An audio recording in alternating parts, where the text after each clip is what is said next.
Ever been blamed for something you didn't do? Try being kicked out of your own house by your parents because your sister pointed her manicured little finger at you. No questions asked, no conversation, just trash bags on the lawn. For years later, those same parents showed up at my door, looking like they'd aged 20. And guess what they wanted? Help. For her. I'm Nick. I was 27, broke, and still living with my parents when this whole mess started. Part-time retail, zero savings, and a running list of ways I'd disappointed my dad by simply existing. My sister Maya? She was the crown jewel. Shiny job, shiny apartment, shiny lies. The day I got kicked out, I was wearing a shirt with a mustard stain and carrying a six-pack of off-brand beer. That was my first clue that life doesn't give a single shit about timing. I just finished a soul-crushing shift at the store, the kind where some lady screamed at me because the coupon she tried to use expired in 2014. So I did what I usually did, grabbed something cheap, went home, and hoped no one was in the mood to argue about my direction in life. Except this time, I didn't make it past the driveway. My stuff was piled next to the garbage bin. Not a small pile. Everything I owned, clothes, laptop, the off-brand electric toothbrush I got on clearance, all dumped in black trash bags like I was a raccoon they finally got tired of feeding. I thought it was a mistake. Maybe there was a pipe burst. Maybe a fumigation. Then Maya stepped out from the porch with her arms folded, wearing that smug-ass expression she perfected at age 10. Dad followed. So did Mom, wringing her hands like she'd just watched someone drown a kitten. You need to go, Maya said, flat as cardboard. What the hell is this? I asked. Is this a joke? Dad didn't waste time. Don't play dumb. We know what you did. Oh, here we go. Turns out, according to Maya, I'd been sneaking money from our parents' savings. Not small amounts either. Apparently, I was embezzling like a low-budget Bond villain. When I laughed, because it was so wildly fucking ridiculous I thought I was on a prank show, Dad took a step forward like he might actually swing. She showed us the bank statements. Mom whispered, "Your name was there." Which, yeah, of course my name was there. I had joint access to one savings account from years ago when I used to help pay bills. Maya knew that. She also knew I hadn't touched it in forever. But guess who worked in finance and knew how to fudge numbers? Hint, not me. I tried to explain. They didn't care. You've always been like this, Dad snapped. Entitled. Lazy. Always taking. Right. Because working retail and splitting utilities makes me some kind of criminal mastermind. You believe her over me? I asked, trying like hell to keep my voice steady. We saw the proof, Dad said. And that was it. They told me I had 10 minutes to leave before they called the cops. Cops. For stealing money I didn't take from parents I still helped buy groceries for. Maya stood behind them the whole time, playing the wounded angel routine like she'd rehearsed it. She even cried. And I hate to admit it, but for half a second I almost believed her, because it was easier than believing them. I slept in my car that night. Beer still warm. No service on my phone. And I just kept thinking, that's it. I'm the black sheep for good now. No trial. No questions. Just judged and dumped. I had $60 in my wallet, a car with a half tank of gas, and no idea what the hell to do next. The irony? I'd never even stolen a damn candy bar in my life. Never lied about anything bigger than being sick to miss a shift. But my own family saw me as disposable. Over the next few weeks, I ping-ponged between friends' couches and awkward, it's only for a few days stays in shitty motels. I kept working, kept pretending like I was fine, but every night I stared at the ceiling and felt like the world had flicked me off like lint. The worst part? No one asked if I was okay. Not one text. Not one call. Just silence. Maya was still out there pretending to be perfect. Mom and Dad were probably bragging to relatives about how they'd taken a stand. And me? I was rationing instant noodles and using public library Wi-Fi to look for rooms to rent with a budget of, please, God. But the longer I stayed gone, the clearer things got. They hadn't kicked me out because of what Maya said. They kicked me out because they'd wanted to. She just gave them the excuse. They were always waiting for a reason to wash their hands of me. I wasn't shiny like Maya. I didn't post fake job promotions or filtered vacation selfies. I didn't give them someone to brag about. I was the weird middle kid who never lived up to anything. And that made me disposable. That realization hurt more than anything else. More than the bags on the curb. More than the silence. It was like waking up one morning and realizing your whole family had been on a group chat without you for years, and they weren't even trying to hide it anymore. So I stopped trying to prove myself. I stopped calling. I stopped explaining. I got angry. Quietly, steadily angry. The kind that simmers for a long time and turns into fuel. I made a deal with myself. I'd survive, even if it killed me. Not to prove anything to them. Not for redemption. Just so that one day, if they ever did come crawling back, I could look them dead in the eye and say, nah, I'm good. No drama. No revenge speech. Just cold, clean rejection. Spoiler alert, That day did come. But not before shit got much worse for them. The couch I ended up on first belonged to a guy named Darren, a former coworker who once got fired for calling a customer a walking yeast infection. Great guy. Smelled like weed and regret. But he let me crash for a bit. By crash, I mean I slept next to a pile of laundry and 2 ferrets that kept trying to eat my socks. That was rock bottom, part 1. I worked back-to-back shifts at the store, mostly unloading boxes, sometimes dealing with customers who thought I personally set the price of ground beef. Every night I came home to Darren's place, pretended not to hear him scream laughing at Call of Duty, and tried not to think about how far I'd fallen. No one from my family reached out. Maya went on posting inspirational quotes and brunch pics like she wasn't the reason I was Googling how to sleep in your car without dying. I cycled through couches. Darren's, then a guy named Kyle, who tried to pitch me on crypto every night. Then finally a friend of a friend's garage where I slept next to a broken treadmill and some mystery boxes labeled "Do Not Open." Honestly, I didn't care. I just needed a place where I could sleep without worrying about raccoons or eviction notices. After about 6 months of that life, eating expired canned chili and living out of a backpack, I lucked into a job at a warehouse. Less customer yelling, more throwing boxes. It sucked, but it paid better. I started working double shifts, picking up anything I could, cleaning gigs, junk hauling, dog walking, whatever. I didn't have a plan. I just had anger. That quiet, constant fire in my chest that whispered, fuck them every time I thought about Maya or my parents. They didn't just screw me over. They made it clear I didn't matter. So I decided to become someone they couldn't ignore. But not through revenge. Not through some flashy comeback. I was going to become stable. Unremarkably, undeniably stable. That's the one thing they never thought I could be. It took almost a year before I had enough saved up to look for a place of my own. The apartment I found was, to put it politely, a dump. Mold in the bathroom. A fridge that made a sound like a dying cow. The landlord was a guy named Lou who wore a robe 24/7 and claimed to be a certified conflict de-escalation expert. He wasn't. But it was mine. I signed the lease and moved in with exactly 1 mattress, a folding chair, and a frying pan I found at Goodwill. No decorations. No TV. Just space. Gloriously empty, unpaid for by my parents' space. The first night I slept there, I left the lights on just because I could. That was the night something shifted. Not dramatically. I didn't cry or scream or have a movie moment. But I sat on that mattress, looked around, and thought, you did this. No one else. I was still broke. Still eating noodles half the week. Still catching the bus at 5 a.m. to make rent. But I wasn't homeless anymore. I wasn't asking anyone for help. And for the first time in years, I didn't feel like a total failure. Don't get me wrong. I didn't become some glowing beacon of productivity overnight. I still had panic moments. I still stayed up too late, sometimes thinking about that night I got kicked out and wondering if I could have done something different. But every time those thoughts came, I just pictured Maya's smug face, Dad's clenched jaw, Mom's sad little frown. And it reminded me why I didn't need them anymore. I didn't even want them. They gave up on me because it was easy. Because I didn't fit their idea of success. Because they wanted a simple story, golden daughter, loser son, and I didn't play along. So fine. Let them have their perfect daughter. I hope she was worth it. And then, things started to change. Not with me, with them. But I'll get to that. Because before their little house of lies started crumbling, I had something even better than revenge. Silence. No begging. No updates. No "we miss you" texts. Just 4 walls. 1 shitty apartment. And peace. It wasn't much. But it was the first thing that was truly mine. And I wasn't giving it up for anyone. I don't know what tipped me off first. Might have been the Instagram stories. Maya was always the queen of curated bullshit. Fancy brunches, overpriced skincare hauls. I love Monday's captions. All of it screamed, look at me. I'm thriving. Even when she wasn't. But then the filters got heavier. The captions got more desperate. A weird selfie at 3 a.m. with a feeling grateful sticker slapped on top. A boomerang of her staring into a glass of wine like it owed her money. It was subtle at first. Just off. But I noticed. Because I had nothing else to do on the nights I couldn't sleep. From what I could tell, she still had the job. Still had the apartment. Still had her stupid little dog that she once called her son in front of a human child. Then came the first real crack. Mom posted a Facebook status. Yeah, she's that mom. With some vague, keep our family in your prayers thing. No context. No details. Just digital hand-wringing.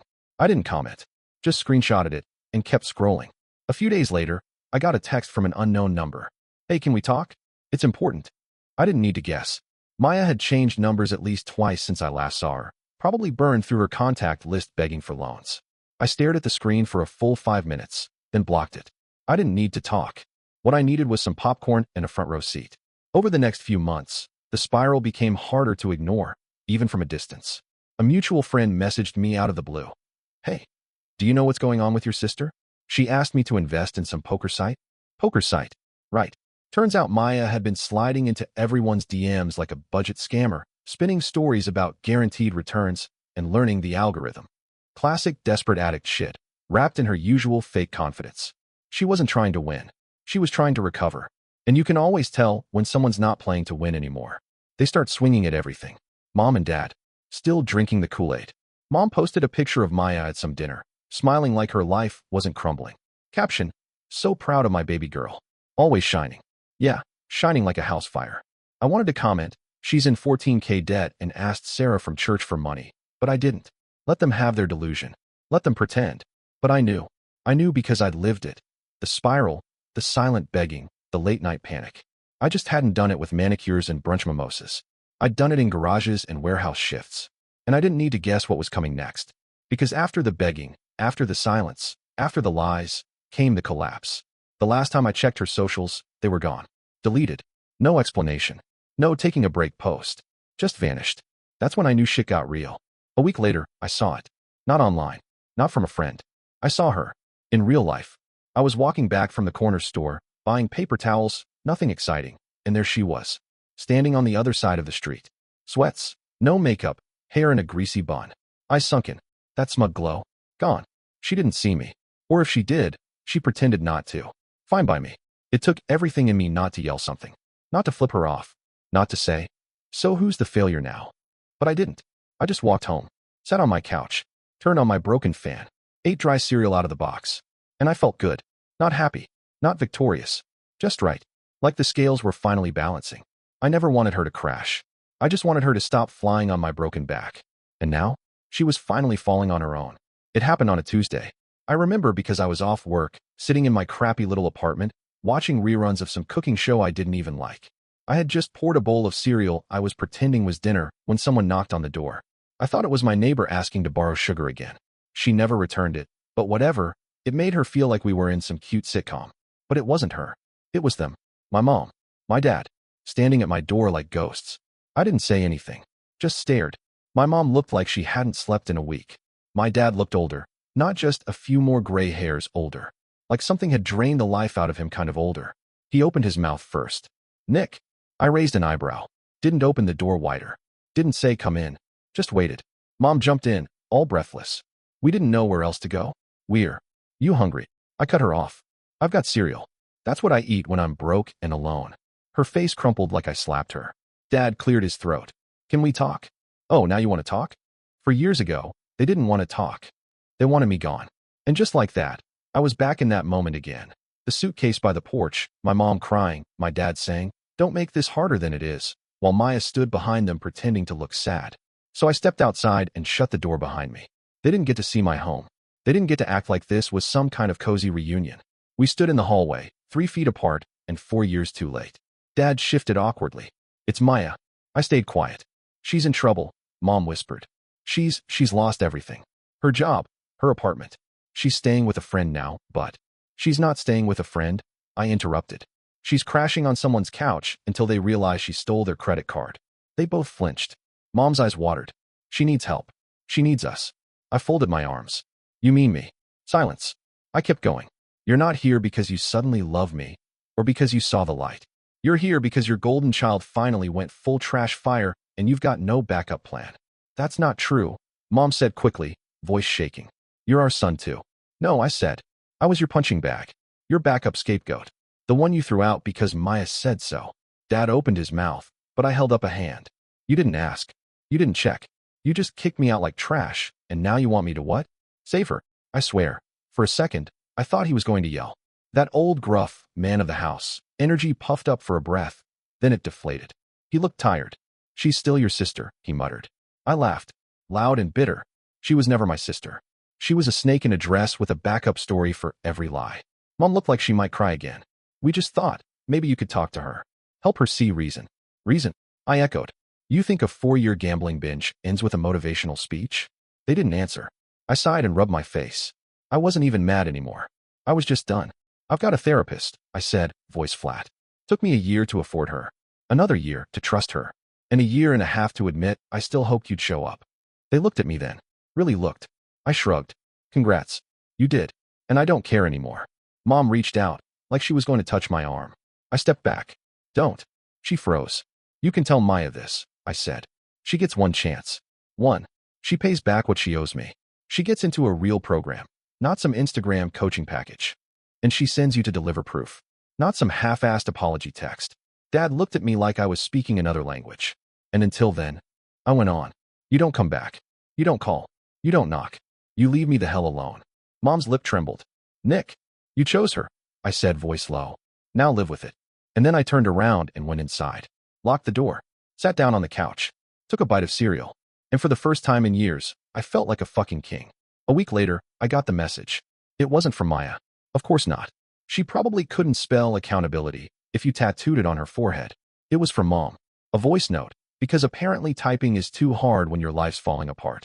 Nick, I know you're angry. I know we made mistakes. But Maya's in a really bad place. She's not herself. Please, just hear her out.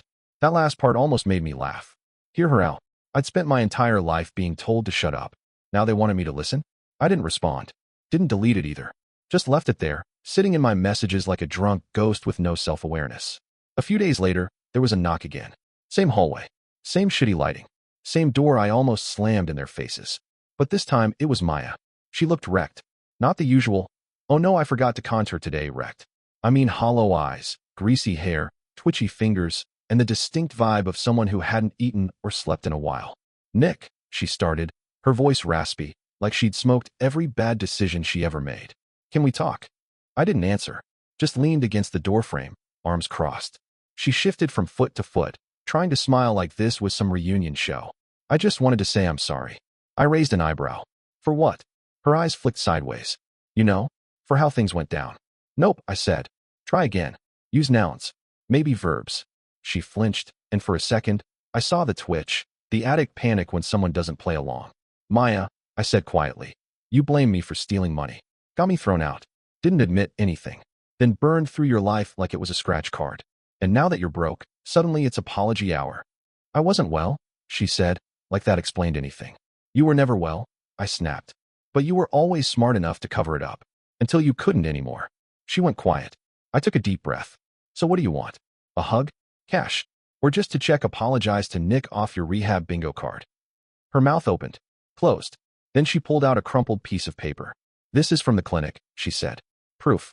I'm enrolled. I started last week. 30 days inpatient. I took it. Scanned it. It looked real. She looked hopeful. I kept my face blank. Okay, I said. Then here's what's going to happen. You finish the program. You send me proof you're clean. Then, maybe we talk. Her face fell. That's it. Yep. No second chances. I laughed.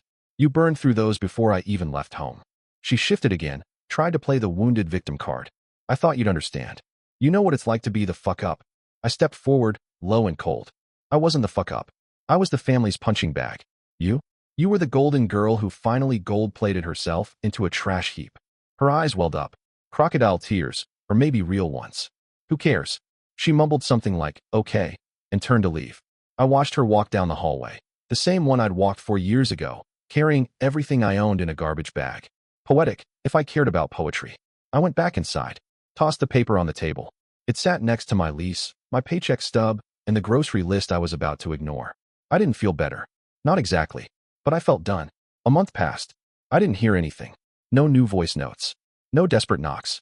Then a letter came in the mail. Typed. Boring font. Clinic letterhead. It was a discharge summary. Maya completed her program. The last line said, patient has been advised not to return to enabling environments. I laughed so hard I choked on my coffee. Enabling environments. Yeah, that about sums it up. A week later, Mom texted. She's doing better. Says she wants to find work again. We're helping her get on her feet. I sent one reply. Cool.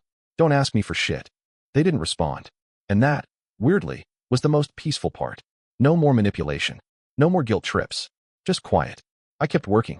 Moved to a slightly less shitty apartment. Still ate cereal for dinner sometimes. But now it was by choice. I wasn't rich. I wasn't famous. But I had me. And that was worth more than anything they ever gave me. Let them deal with the consequences. They chose her. And now, they can keep her.